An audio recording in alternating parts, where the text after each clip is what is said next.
కొబ్బరికాయ ఎందుకు కొడతారు తెలుసా? ఎవరు అంటుకొని ముట్టుకొని నీళ్లు దేవునికి సమర్పించాలి అనే మంచి హృదయం, అది మంచి ఉద్దేశం, అది అందుకు కొబ్బరికాయ కొడతారు. మరి ఎవరు అంటుకొని నీరు, ఎవరు ముట్టుకొని నీరు ఎక్కడుంది? కొబ్బరికాయలు తప్ప ఇంకెక్కడ లేదు కదా, అవునా కదా? అందుకని ఆ నీటిని సమర్పించాలనే ఉద్దేశం అంతే.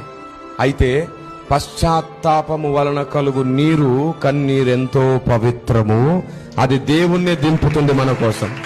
అది కూడా ఎవరు ముట్టనిదే పశ్చాత్తాప కన్నీరు కారిస్తున్నాం మనం. కొబ్బరికాయ నీరు హృదయంలో పశ్చాత్తాపం లేకపోయినా వస్తుంది, కానీ పశ్చాత్తాప కన్నీరు దేవుణ్ణే హృదయంలోనికి తెచ్చేస్తుంది. అందుకండి కన్నీరు గార్చి ఏడిచి ప్రార్థన చేసేది సంఘాల్లో. ఏడుపుగొట్టు మొకాలం కాదు, మొత్తం ఏడుపుగొట్టు ప్రపంచాన్ని బాగు చేద్దామని ఏడుస్తున్నాం. దేవునికి స్తుతి కలుగును గాక. ఆమేన్.